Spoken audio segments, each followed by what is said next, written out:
अब हामीले वाचन गर्ने कथाको शीर्षक रहेको छ आमाको देहान्तको पहिलो अध्याय। हजुरहरूको लागि सानो उपहार लिएर आएको छु। आशा गर्छु मेरो यो उपहारले स्वीकार गर्नुहुन्छ भन्ने। अब हामी कथातर्फ जाँदैछौँ।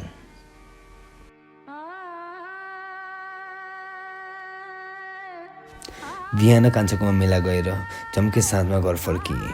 दिनभरिको थकाइले थाकेको मेरो जिउ मेलाबाट घर आएँ। आँगनको डिलमा भाँडा माझ्दै थिन्छ नि। निकै गाह्रो भइरहेको थियो। दिनभरि मेलामा कोदाली चलाउँदा ज्यान त थाक्नै हाल्छ नि।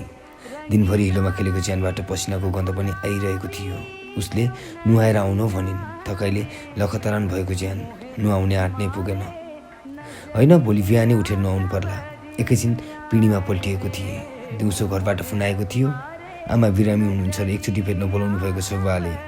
न्याउरो अनुहार बनाउँदै सानीले भनिन्। म माथि पहाड खचे चाहिँ भयो। दिनभरिको थकाइले थाकेको मेरो ज्यान एकाएक आफ्नै ज्यान पनि गरुङ्गो लाग्न थाल्यो। सास रोकेला जस्तै भयो। बोली घाँटीमै अड्कियो। यत्तिकैमा आँखाभरि आँसुले डुबान गरिसकेछ। मलाई देखेर होला सायद सानी पनि रुला जस्तै गरिन्। उनी केही बोल्न खोज्दै थिइन्। सायद मेरो अनुहार देखेर उसलाई पनि माया लागेछ क्या हो। केही नबोली घरभित्र पसिन्। खै अब के गरौँ, म जाउँ कि नजाउँ भयो मनमा। हजार कुराहरू खेल्न थाल्दैछ सम्झिँदा त्यो अतीतलाई, जुन अतीतमा हिजो त्यही घरबाट निकालिएको थिएँ म। आज बल्ल याद आएछ मेरो बा आमालाई कि छोरा पनि जिउँदैछ भनेर। उनीहरूको लागि त मरिसकेको थिएँ नि म त्यो दिन नै, जुन दिन म जिउँदो छँदा नै परालको पुत्ला दहन गरी 13 दिन नुन छाडेका थिए बाले। मेरो क्रिया गरेका थिए। सुन्ने गर्थेँ हरेक साल श्राद्ध गर्थे अरे। फेरि किन खोज्दैछ मलाई मेरो अतीतले। मेरो जीवनको त्यो पललाई भुलाउन सकेको थिइनँ मैले। नचाहँदै पनि बार बार मलाई नै किन रुवाउँछु यो अतीतले। सधैँ के नै पाप गरेको थिएँ र मैले। किन मलाई मेरो हालमा छाड्दैन यो समयले। बल्ल तल त बिर्सिएको थिएँ अतीतलाई। फेरि पनि पापी समयले याद दिलाइदियो कि म त मरिसकेको थिएँ भनेर। होस्, जाँदिनँ म त्यो ठाउँमा जुन ठाउँमा मेरो पुत्ला दहन गरिएको थियो। जुन ठाउँको माटोले मेरो गन्धलाई पनि भुलिसकेको छ। त्यही ठाउँमा कसरी जाउँ म? जुन ठाउँको मान्छेको नजरमा म त एक जिउँदो लास छु। किन जाउँ म त्यो ठाउँमा? जुन ठाउँको मसानले म जिउँदो छँदै मेरो हातमा जलाइसकेको छ। फेरि त्यो ठाउँमा मेरो आफ्नो भन्ने पनि त कोही छैनन्। मैले त्यो ठाउँमा फर्केर नजाने कसम खाएरै सानीलाई त्यस ठाउँबाट धेरै टाढा लिएर आएको छु। उसलाई बाचा पनि त गरेको छु उसको आँखामा कहिल्यै आँसु आउनु दिँदिनँ भनेर। फेरि म त्यो ठाउँमा जाँदा नचाहेरै पनि सानीको आँखामा आँसु आउँछ। थाहा छ मलाई त्यो ठाउँमा मान्छेहरूको बेहोरा। मानिसको बस्ती बस्ने ठाउँ होइन त्यो। किन जान्छु र म त्यो ठाउँमा? जाँदिनँ म। मैले नजाने निर्णय गरेँ। म पिँढीबाट जुरुक्क उठेँ। हातमुख धोएर दिउँसो लगाएको लुगा फेरेँ। बेलुका खाना खानको लागि कामी कान्छाकोमा बोलाएका छन्। म जान्छु है सानी, तिमी खाना खाएर सुत्नु, म आउन अलि ढिला हुन्छ भने। अलि बाक्ला कपडा लगाएर जान्, राति जाडो हुन्छ सानीले भनिन् र हाइनेक ल्याएर दिन्। यो लगाउनुहोस्। मैले हाइनेक लगाएँ अनि सानीलाई गएँ है भने। उनले पनि न्याउरो अनुहार बनाउँदै अलि चाँडै आउनुहोस् है भनिन्। म केही नबोली हिँडेँ। मनमा अनेक कुराहरू खेल्दैछन्। झम्के साँझ थियो। पुस माघको बेला रात पनि चाँडै हुने भएकाले हातमा सानो मोबाइल बोकेको थिएँ। मोबाइलको उज्यालोको सहारा थियो। बेलुका 7 बजिसकेको थियो। कान्छाकोमा 4-5 जना भेला भइसकेका रहेछन्। म भने अलि ढिला पुगेछु। उनीहरू कुराकानीमै व्यस्त थिए। आफ्नो मनमा भने लाखौँ कुराहरू खेलिरहेका छ। म शान्त थिएँ। आफूभित्रै हजारौँ युद्धसँग लडिरहेको थिएँ। जाडो बढ्दो थियो। पुष्माको समय। त्यही माथि आकाशमा पनि पानी पर्ला झैँ थियो। काकीले सबैजनालाई जाडो छ भित्र आउन भनिन्। म पनि भित्र गएँ। काकीले खटियामा बिछाएको गुन्द्री निकाल्दै सबैलाई बस्न भनिन्। हामी सबै गुन्द्रीमा बस्यौँ। अर्को दाइले भन्नुभयो, काकी यो जाडोमा त ज्यान तताउनु पाए हुन्थ्यो। काकीले घैँटोबाट रक्सी निकाल्दै सबैलाई कटौरामा रक्सी दिन्। साथीहरू मदिरा सेवन गर्न थाले। मैले भने खाइनँ। किनभने यो रक्सीले गर्दा नै मेरो जीवन स्वर्गबाट नर्कमा आइसकेको थियो। मैले रक्सी छुदिनँ भनेर आफ्नै कसम पनि त खाएको थिएँ। काकीले तातो पानी ल्याएर दिनुभयो र भन्नुभयो, क्यार छस् त केटा, तँलाई यस्तो चल्दैन भन्दै जिस्काउँदै काकी हाँस्नुभयो। यस्तै हो काकी, उमेरमा त खाएकै हुँ, अब त अमन भएर आइसक्यो, त्यही भएर नखाएको हो। साथीहरू भने अझै मदिरामा व्यस्त छन्। मदिरामा डुबिरहेका छन्। मदिराको तालमा उनीहरूले के कुरा गर्दैछन् सायद उनीहरूलाई पनि थाहा थिएन होला। उनीहरू कहिले कसको कुरा गर्दैछन् त कहिले कसको कुरा। काकीले सबैलाई हात धोएर खाना खानको लागि आउनु भनिन्। रातिको 9-10 बजिसकेको थियो। मलाई भने अलि चाँडै घर जानु थियो। घरमा सानी एक्लै बसिरहेको थिइन्। रातको समय केटी मान्छेलाई केही भइहाल्यो भने साथीहरू मदिरामै व्यस्त थिए अझैसम्म। म हात धुन भनेर बाहिर निस्केँ। बाहिर सिमसिम पानी परिरहेको रहेछ। म हात धोएर खाना खानको लागि बसेँ। काकीले मकैको ढिँडो र कुखुराको मासु थालभरि राखेर ल्याइदिनु भयो। म खाना खान थालेँ। काकीले मासुमा नुन हाल्न भुल्नु भएछ। ओहो काकी, तरकारीमा त नुन नै पो हाल्न भुल्नु भएछ। खल्लो पो छ त मासु। काकीले आफूले पनि चाख्नु भयो र हो त रहेछ नि। यी झडियाहरूको कुरा सुन्दा सुन्दै फुसुक्कै भुलेछु। नुन हाल्न भन्दै काकी हाँस्नु भयो र मेरो कटौरामा पनि थोरै नुन हालिदिनु भयो। मैले खाना खाइसकेँ। तर साथीहरू भने अझै पनि मदिरामै व्यस्त छन्। रातको 10 बजिसकेछ। बाहिर पानी परिरहेको थियो। घर जानु छ। घरमा सानी कुरिरहेकी होली। कसरी जाउँ म? पानीमा भित्दै जाने कुरा पनि त भएन। दिनभरिको थकाइले ज्यान लखतरान भएको छ। त्यसमाथि पानीमा भिजे भने त ज्वरो आउँछ। मलाई के गर्नु के नगर्नु भयो। जाउँ त पानी परिरहेको छ। पानीमा भिजेर जाने कुरा पनि त आउँदैन। छाता पनि ल्याइन। घर त जानै पर्छ। बिचरी एक्लै कुरिरहेकी छे। कति बेला आउलान् भनी काकीलाई भने, काकी ओर्ने कुरा केही छैन, पानी परिरहेको छ। काकीले एउटा ठुलो प्लास्टिक दिनुभयो र भन्नुभयो, यही छ कान्छा प्लास्टिक। असारमा धान रोप्नको लागि प्रयोग गरिने ठुलो प्लास्टिक। त्यही प्लास्टिक ओढेर म घर आएँ। पानी झन् ठुलो पर्दैछ। जसोतसो म घर त पुगेँ। सानी कुरेर बसिरहेकी रहेछ। म जाडोले कापिरहेको थिएँ। सानीले चुलोमा आगो बालिदिन्। म एकैछिन आगो तापेँ। सानी न्याउरो अनुहार बनाउँदै बसिरहेकी थिइन्। के भयो सानी भनेर सोधेँ। उसले के होइन भन्दै मनभरिको पीडालाई हाँसोमा परिवर्तन गरिहालिन्। मलाई थाहा थियो सधैँ उज्यालो अनुहारमा पीडा लुकाएर हाँसेको हाँसो हो त्यो। मैले बुझिहालेँ उसलाई आज केही त भएको छ। सानीको अनुहारमा साँच्चै पीडा लुकाएर हाँसेको हाँसोले सुहाएको थिएन। म सानी नजिकै गएर सोधेँ, के भयो सानी, किन तिमी आज चुप छौ? आज तिम्रो मुहारमा दुःखले भरिएको छ। के भयो मलाई पनि भन्दैनौ र? उसले के होइन भने सहज कुरा घुमाउन लागिन्। तिम्रो हरेक दुःखमा साथ दिन्छु भनी खाएको कसम भुलेको छैन नि सानी। आजसम्म तिमीलाई सधैँ खुसी राख्ने कोसिस नै गरेको छु। तिमी यसरी चिन्तित भएर बस्दा लाग्छ म आफैबाट हार्दैछु। मैले यति भन्दा भन्दै सानीले मलाई अँगाल हालेर रुन थालिन्। मलाई माफ गरिदिनु भन्दै रुन थालिन्। के भयो सानी, किन तिमी यस्तो भन्दैछौ? किन रुँदैछौ? आफूभित्र पीडा लुकाएर तिम्रो जीवनको हरेक दुःख मेरो पनि दुःख हो नि। भन न सानी, किन चुप छौ तिमी आज? मैले सोधेँ। उसले केही होइन भनी सुत्न जाउँ भनिन्। मेरो मन खल्लो भइरहेको थियो। म निशब्द थिएँ। सानीले मेरो ओछ्यान मिलाएर आफू पनि सुत्न गइन्। म ओछ्यानमा पल्टिएँ। सानी रुँदै थिइन्। म घरमा नभएको बेला कोही आएर केही भन्यो कि, कसैले केही नराम्रो गर्यो कि, हजार कुराहरू सोद्धा सोध्दै म त निदाएछु। सायद दिनभरिको थकाइले होला निन्द्रामा परिहालेँ। रातको 12 बजिसकेको रहेछ। सपनामा तर्सिएँ। सपनामा मलाई कसैले ठुलो भिडमा बसेर बोलाइरहेको देखेँ। म जाँदिनँ भन्दो रहेछु। अचानक उसको शक्तिले मलाई तानिरह्यो। मन डराइरहेको थियो। को होला त्यो? अनुहार पनि प्रष्ट देखिन। त्यो काली लाग्दो भिडमा बसेर मलाई आफूतिर तानिरहेको छ। म आफूलाई बल लगाएर फुत्कन खोज्दैछु। सकिनँ मैले उसको जालबाट फुत्कनलाई। झन् नजिक तानिरहेको छ मलाई त्यो भिड देखेर मेरो खुट्टा कापिसकेको थियो। तानिरहेछ मलाई नजिक। आधा भिड पुगिसकेछु म त। त्यो मानिस नजिकै पुगेँ। निहालेर हेर्न खोजेँ। त्यो व्यक्ति जसले मलाई आफूतिर जबरजस्ती तानिरहेछ। पछाडि फर्केर बसेको 40-50 वर्षको अधवयसी महिला देखेँ। अनुहार भने प्रष्ट देख्न सकिनँ। को रहेछ जसले मलाई जबरजस्ती यो काली लाग्दो भिडमा तानिरहेको छ? म भित्र कौतूहल जाग्यो। म त हेर्दै ती महिला नजिकै पुगिसकेछु। अचानक आवाज आयो, बाबु सन्चै छस् भनी ती महिलाले सोधिन्। म अचम्ममा परेँ। अब भने मलाई को रहेछन् ती महिला जान्नु छ? त्यो काली लाग्दो भिडमा बसेर मलाई बोलाउने ती महिला नजिकै पुगेर हेरेँ। धेरै अचम्म लाग्यो मलाई ती महिला देखेर। अघिदेखि बोलाउने अरू कोही नभएर मेरी आमा पो रहेछन्।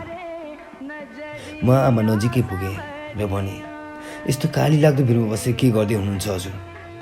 जाउँ हिँड्नुहोस् घर। अहिले लडियो भने के हुन्छ भने मेरो प्रश्नको जवाफ त आएन। मलाई निहालेर हेरिरहन् मेरी आमाले। आमाको आँखाभरि आँसु भरिएको थियो। मेरो मन खल्लो भयो। आमालाई घर छेउ हिँड्नुहोस् न भने। मेरो कुरा नसकिँदै आमाले भन्नुभयो, तँलाई नदेखेको धेरै साल भयो बाबु। तेरो अनुहार हेर्नको लागि आएको। तेरो नेचुरल लाग्यो, त्यही भएर तँलाई भेट्न बोलाएको मैले। अब म जान्छु भनिन्। आमा पछाडि फर्केर जान लागिन्। म आमालाई रोक्न खोजेँ, आमा मानिनन्। हात समाउन खोज्दैछु तर आमाको हात भने मेरो हातमा परेन। म झस्किएँ। मेरो आमासँग होइन, आमाको छायासँग पो भेट भएको रहेछ।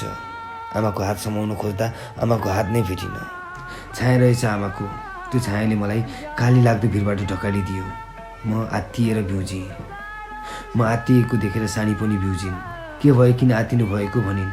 मैले के होइन भने आफ्नो आँखाभरिको आँसु पुछेँ। मोबाइल हेरेँ, मध्यरातको 12 बजेको रहेछ। आँखाभरि आँसु थियो मेरो। आमालाई नभेटेको पनि 8-9 वर्ष पुरा भइसकेको थियो। मलाई आमासँग भेट्न मन लाग्यो। जब म सानो थिएँ मलाई के हुँदा मलाई आमासँग भेट्न मन लाग्यो। जब म सानो थिएँ मलाई केही हुँदा मभन्दा पहिला रुने मेरी आमा नै हुन्थिन्। मलाई भोक लाग्नुभन्दा पहिला नै मलाई पेटभरि खाना खुवाएर मलाई सुताउने पनि मेरी आमा नै हुन्थिन्। म 1-2 दिन कतै बाहिर बस्दा आत्तिएर मलाई बोलाउने मेरी आमाले 8-9 वर्षसम्म मलाई नभेट्दा कस्तो भइरहेको होला। मेरो सबै गल्तीलाई सहजै भुलाउन सक्ने मेरी आमाले मलाई किन बुझ्न सक्नु भएन, जसले गर्दा आज यति धेरै टाढा छु आमाको मनबाट। चाहेर पनि भेट्न पाइरहेको छैन। खै के पाप गरेको थिएँ र मैले, जसले आज 8-9 वर्षसम्म पनि एकचोटि पनि मलाई फोन गरिनन् मेरी आमाले। एकचोटि पनि मलाई भेट्न खोजिनन्।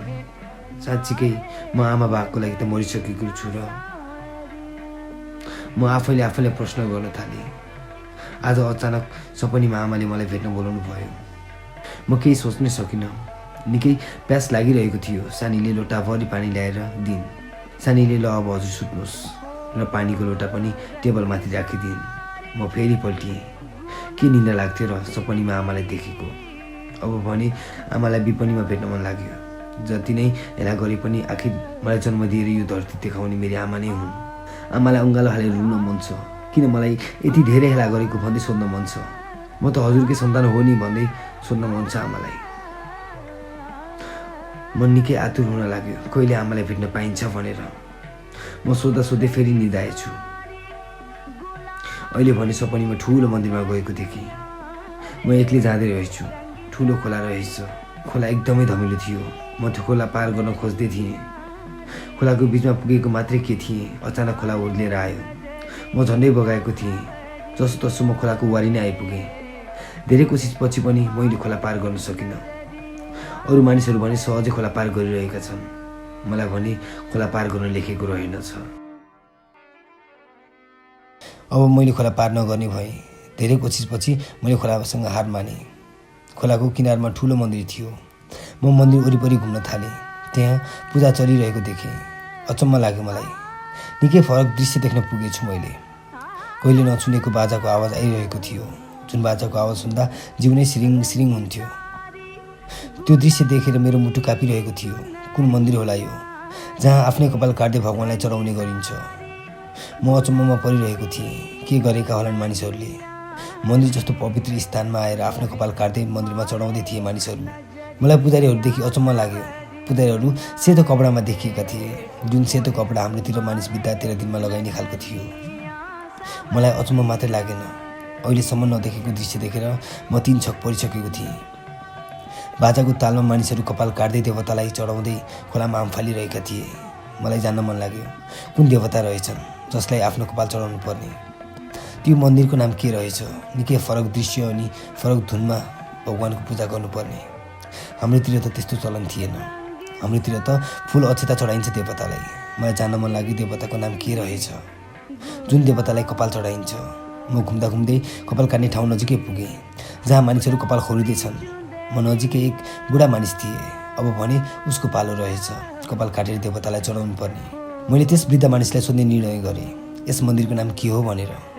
जब मैले उक्त वृद्ध मानिसलाई बुबा भनी बोलाएँ, मैले बोलाउने बित्तिकै उक्त वृद्ध मानिसले अचम्ममा परेर मलाई हेरिरहे। यस मन्दिरको नाम के हो बुबा सोधे। मेरो प्रश्नको जवाफ त आएन। मलाई उक्त मानिसले हेरी मात्रै रहे। मलाई एकाएक डर लाग्न थाल्यो त्यो मानिसको हेराइ देखेर। कहिले कोही मानिस नदेखेको जसरी हेरी मात्र रहे। मलाई झन् के गरौँ भयो। अचानक तँ यहाँ किन आइस यस्तो प्रश्न आयो ती वृद्ध मानिसबाट। म के भनौँ, मसँग कुनै जवाफ नै थिएन। आजसम्म न त मैले त्यस मानिसलाई देखेको थिएँ न त चिनेको नै थिएँ। को हो, कहाँबाट आयो, कसरी मलाई चिने यी वृद्ध मानिसले? मनमा हजारौँ प्रश्नहरू खेलिरहेका छन्। अब म कसरी भनौँ? मलाई नै थाहा छैन कि कसरी म यस मन्दिरमा आइपुगेँ। म के जवाफ दिउँ? म जवाफविहीन थिएँ। उताबाट फेरि अर्को प्रश्न आयो, त आफ्नै रहरले आएको है यहाँ? अब भने म स्तब्ध भएँ। ती वृद्ध मानिसको प्रश्नसँगै चारैतिरका मानिसहरूले मलाई नै हेर्न थालिसकेका थिए। अचानक बजिरहेको बाजाको आवाज पनि बन्द भयो। म केही बोल्न नसक्ने भएँ। सोचेँ सायद गलत प्रश्न सोधेछु या त फेरि गलत मानिसलाई प्रश्न सोध्न पुगेछु। मैले टाउको हल्लाएर होको जवाफ दिएँ। अचम्मको कुरा त जब मैले होको जवाफ दिएँ, मेरो जवाफसँगै रोकिएको बाजाको धुन एकाएक बज्न थाल्यो। मलाई हेरिरहेका मानिसहरू पनि पूर्ण आफ्नै कार्यमा व्यस्त हुन थाले। मलाई लाग्यो अब त्यहाँ बस्नु ठिक छैन। मैले पछाडि फर्केर त्यहाँबाट जाने निर्णय गरेँ। जब म पछाडि फर्किएँ, एक बुढा पुजारीले मलाई बोलाइरहेको देखेँ। अब म के गरौँ, जाउँ कि नजाउँ भयो। म सोचमा परिरहेँ। ती बुढा पुजारीले फेरि पनि बोलाए। अब भने म ती बुढा पुजारी भएको ठाउँ नजिकै गएँ। मलाई लाग्यो ती बुढा पुजारी बाले मेरो प्रश्नको जवाफ दिनेछन्। कुन देवता रहेछन्, कुन मन्दिर हो यो? अब चाहिँ पुजारी बालाई सोध्नु पर्ला। मनमा यस्तै कुराहरू खेल्दै थियो। म पुजारी बा नजिकै गएँ। पुजारी बाले मलाई भुइँमा बस्न भने। भुइँमा काठको पिर्का बिछाइएको रहेछ। म पुजारी बाको आज्ञा पालन गरी भुइँमा बसेँ। मलाई लाग्यो यी पुजारी बाले मसँग केही कुराकानी गर्नको लागि बोलाएका हुन्। मैले त्यस पुजारीलाई प्रश्न गरेँ, बुबा यो मन्दिरको नाम के हो र कुन देवता हुन्? मेरो प्रश्नको जवाफ नै आएन। म भुइँमा बसे लगतै पुजारी बाले केही नबोली पूजा सुरु गर्न थाले। म अचम्ममा परिरहेँ। मलाई बोलाएर आफू भने पूजा गर्न थाल्दैछन्। कस्ता पुजारी बा रहेछन्? मेरो मनले धेरै कुरा सोचिरह्यो। मैले फेरि उक्त प्रश्न राखेँ ती पुजारी बासँग। मेरो प्रश्नको कुनै जवाफ नै आएन। पुजारी बाले मलाई हेर्दै हेरेनन्। एक सुरले पूजा गरिरहे। मलाई रिस उठिसकेको थियो पुजारीदेखि। म त्यहाँबाट जुरुक्क उठेर जाने निर्णय गरेँ। तर के भयो, मेरो शरीर त पुरै पुजारीको बसमा भइसकेको रहेछ। म आफूलाई चाहेर पनि उठाउन सकिनँ। बसेको स्थानबाट दायाँ बायाँ चल्न पनि सकिनँ। मैले हजार कोसिस गर्दा पनि मेरो शरीरलाई पुजारीको बसबाट छुटाउनै सकिनँ। एकाएक एकजना व्यक्ति आएर मेरो कपाल खौरिन थाले। म रोएँ, कराएँ, मेरो कपाल किन खौरिएको? म पूजा गर्न आएको होइन यहाँ भन्दै। तर मेरो कसैले सुनेन। सकेसम्म बल लगाएर म भाग्ने प्रयास गर्दै थिएँ, तर सकिनँ मैले त्यहाँबाट भाग्न। हेर्दै म कपाल विहीन भएँ। त्यस व्यक्तिले मेरो सबै कपाल खौरिदिइसकेछ। म आफूलाई पुजारीको बसबाट छुटाउन पनि सकिनँ। के गरौँ म? कसैलाई विश्वास गर्नुहुन्न भन्थे, आखिर हो रहेछ। मैले पुजारीबालाई विश्वास गर्नुहुन्न थियो। आफ्नै मनमा मनमनै कुरा गर्न थालेँ। यतिकैमा पुजारीले मलाई भुइँभरि छरिएका मेरा कपाल देवतालाई चढाउन भन्यो। म मानिनँ। पुजारीले राता आँखा बनाउँदै कपाल चढाउन भन्यो। म मानिनँ। मलाई रिस उठिसकेको थियो। मेरो अनुमति बिना मलाई कपाल बिन बनाउने यी पातकी बुढाको कुरा किन मान्थे र म जिद्दी गरिरहेँ। पुजारीले मलाई खरानीले हान्दै कपाल चढाउन भन्यो। मलाई रिस उठिसकेको थियो। एकाएक भुइँभरि छरिएका मेरा कपाल जम्मा गरेँ र मैले आफैले खान थालेँ। आफ्नो कपाल आफैले खान थालेपछि म पुजारीको बसबाट छुट्न सफल भएँ। अब म त्यहाँ बस्नु ठिक छैन। सकेसम्म चाँडोभन्दा चाँडो म त्यहाँबाट भाग्ने निर्णय गरेँ। म उक्त स्थानबाट जुरुक्क उठेर भागेँ। भाग्दै म ठुलो नदीमा झरेछु। धेरै गहिरो रहेछ नदी। म आत्तिएर सास फेर्न सकिनँ। म झनै आत्तिएँ र कराउन थालेँ। मेरो चर्को स्वरले गर्दा होला सायद सानी पनि निन्द्राबाट बिउजिन्छन् र सानीले के भयो भन्दै मलाई बिउजाइन्। म आत्तिँदै मेरो कपाल छामेँ। म त सपनीमा पो रहेछु। मेरो शरीर काँपिरहेको थियो। मलाई देखेर सानीले सोधिन्, निकै नराम्रो सपना देख्नुभयो कि के हो? मैले के सपना देखेँ कसरी भनौँ?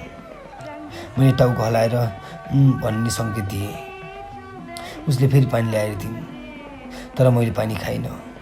आफू सुतेको ठाउँबाट जुरुक्क उठेर शौचालय जान थालेँ। बत्ती थिएन। सानीले सानो टुकी बत्ती बालिरहेकी थिइन्। म टुकी बत्ती लिएर बाहिर जान लागेको थिएँ। बाहिर त मुसलधारे पानी परिरहेको रहेछ। यो पानीमा टुकी बत्ती लिएर जाने कुरा पनि त आएन। मेरो बिछौनामा मोबाइल छ, बरु मोबाइल लिएर जान्छु। म फेरि आफू सुत्ने कोठातिर गएँ।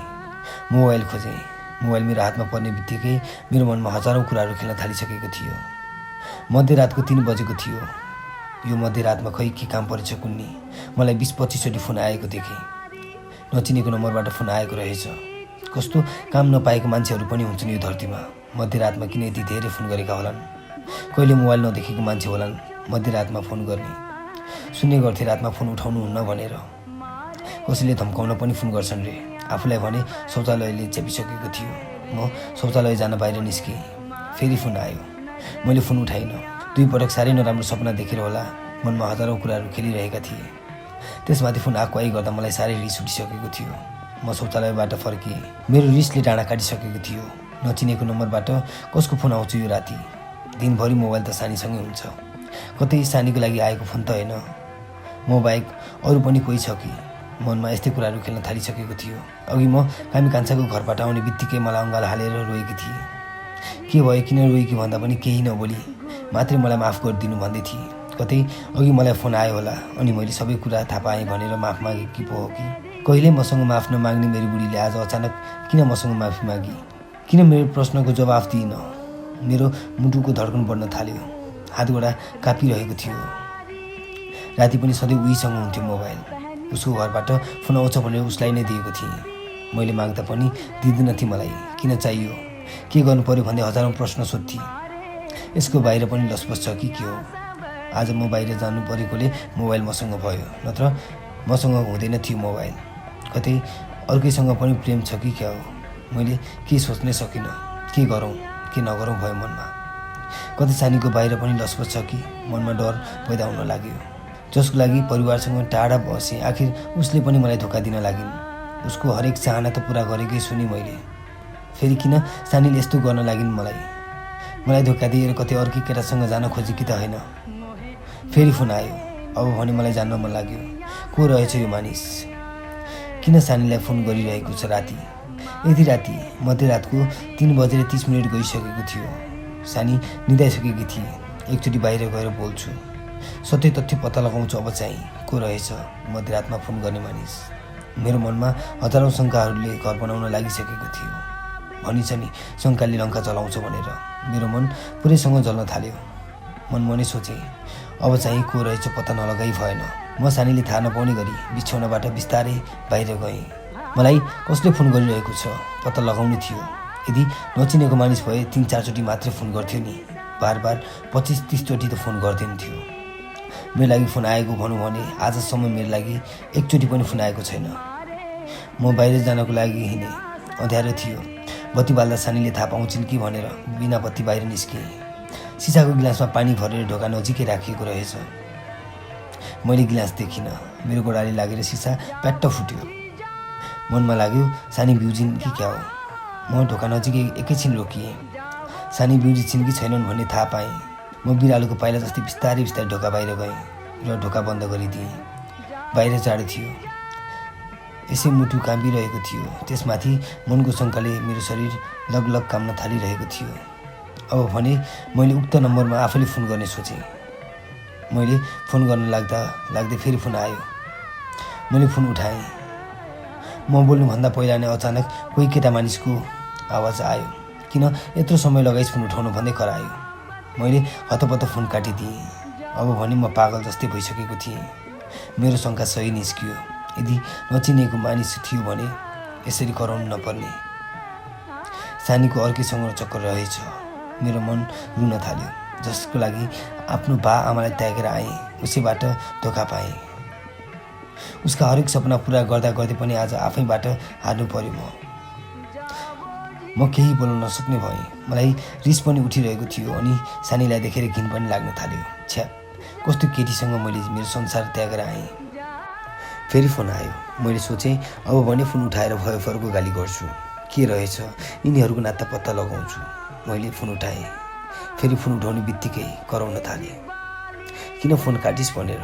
मैले को हो त किन फोन गरिस् सोधेँ। म अर्जुन दाई बोलेको। चिनिनस् कान्छा भन्दै नम्र स्वरले जवाफ आयो। को अर्जुन दाई रहेछ?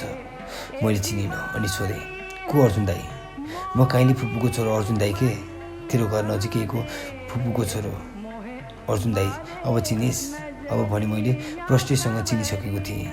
ए अर्जुन दाइ पो रहेछन्। आज कहाँबाट सम्झिएछन् मलाई। 8-9 वर्षपछि मलाई फोन गरे दाजुले। मन खुसी हुन लाग्यो। यत्रो वर्षसम्म त मलाई भुलिसक्यो होलान् सोचेको थिएँ। आखिर बोलेको रहेनछन्। त्यो अघिदेखि आएको फोन मेरो लागि रहेछ। दाजुसँग एकैछिन घरको बारेमा कुराकानी हुन लाग्यो। दाजुको कुराले यस्तो मोलिग्यो कि दाजुको कुरा सुनेर जाडोले कापिरहेको मेरो ज्यान एकाएक चैत वैशाखको गर्मीले चाहिँ पोल्न लाग्यो। म केही सोच्नै सकिनँ।